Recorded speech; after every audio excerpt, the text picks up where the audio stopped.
जरा सोचिए, एक ऐसा समय जब पृथ्वी जैसा कोई ग्रह ही नहीं था।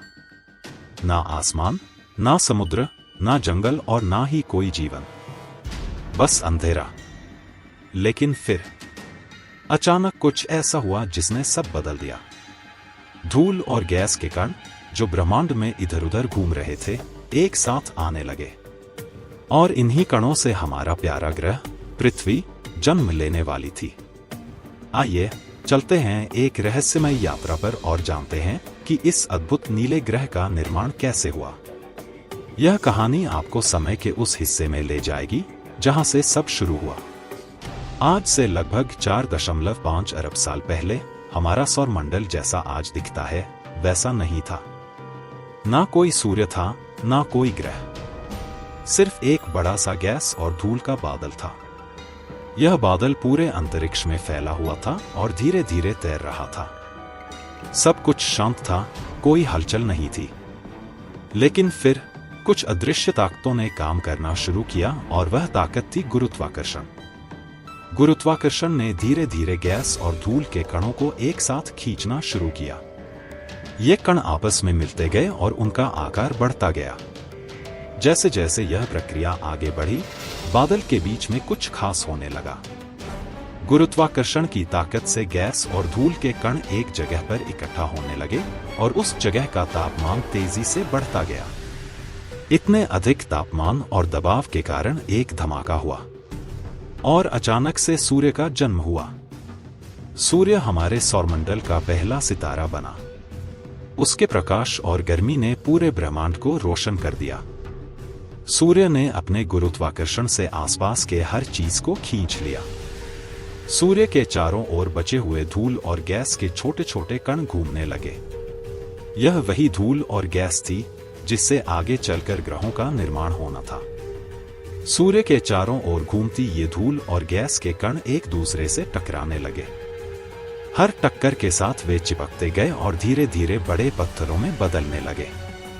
हजारों लाखों सालों तक यह प्रक्रिया चलती रही।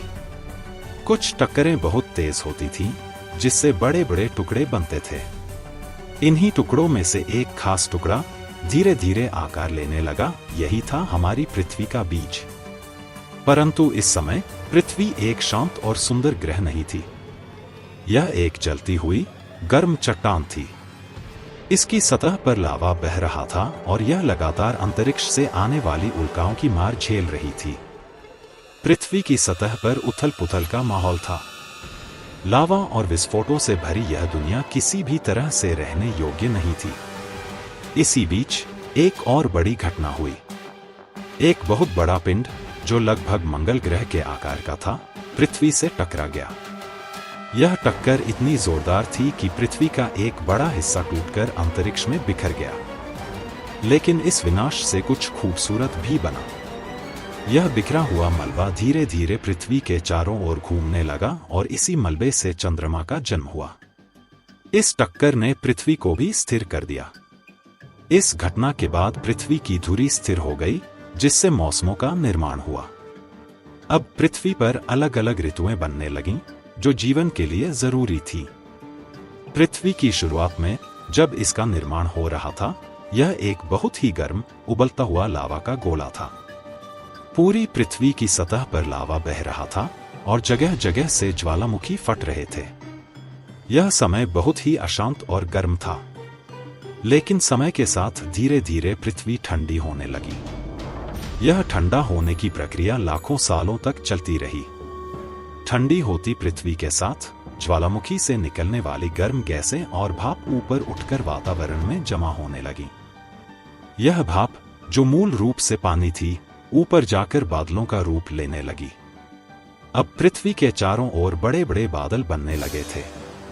जैसे ही बादलों में पानी की मात्रा बढ़ी, बारिश शुरू हो गई।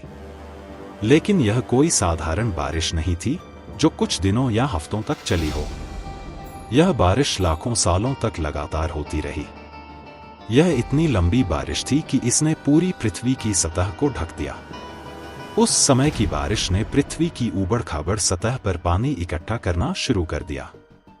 यह पानी पृथ्वी की सतह पर जमा होकर गहरे गहरे गड्ढों में भरने लगा। धीरे धीरे ये गड्ढे और बड़े होते गए और एक समय ऐसा आया जब वे विशाल महासागरों में बदल गए। यह पानी कई वर्षों तक सतह पर जमा होता रहा और छोटे छोटे जलाशयों से बड़े बड़े महासागर बनने लगे। यह प्रक्रिया लाखों सालों तक चलती रही। महासागरों के बनने का यह समय बहुत महत्वपूर्ण था क्योंकि अब पृथ्वी एक जलमय ग्रह बन चुकी थी। इस पानी ने पृथ्वी की सतह को ठंडा करने में भी मदद की। जब बारिश होती रही तो गर्म पृथ्वी की सतह पर गिरने वाला पानी ठंडी हो जाती और भाप बनकर फिर से वातावरण में चली जाती। यह प्रक्रिया बार बार होती रही, जिससे पृथ्वी ठंडी होती गई और आखिरकार इतनी ठंडी हो गई कि उसकी सतह पर जीवन की शुरुआत संभव हो सकी। महासागरों के बनने से पृथ्वी पर एक नया बदलाव आया।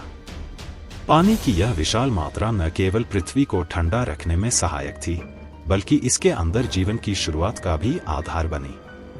पृथ्वी का वातावरण भी धीरे धीरे बदलने लगा और इस नए जलमय ग्रह पर जीवन की संभावनाएं बढ़ने लगी।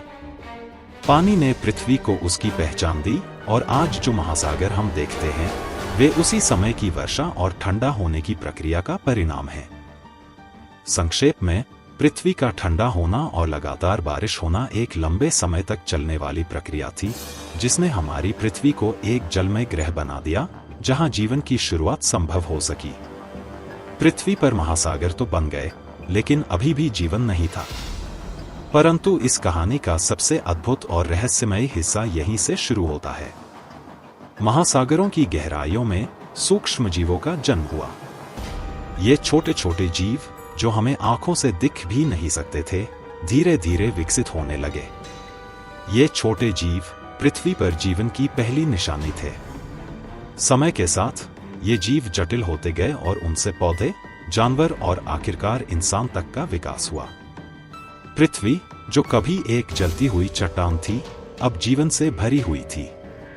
आज हम जिस पृथ्वी पर रहते हैं वह अरबों सालों की इस यात्रा का परिणाम है।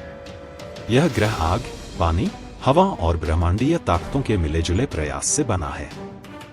हमारे महासागर, जंगल, पहाड़, ये सब पृथ्वी की इस अद्भुत यात्रा का हिस्सा हैं। लेकिन क्या यह कहानी यहीं खत्म हो गई है? बिल्कुल नहीं। पृथ्वी की यात्रा अभी भी जारी है। और कौन जानता है कि आने वाले अरबों वर्षों में इस ग्रह पर और क्या बदलाव होंगे? क्या आप जानना चाहते हैं पृथ्वी के अगले अध्याय के बारे में? तो हमारे साथ जुड़े रहें, क्योंकि यह यात्रा अभी भी चल रही है।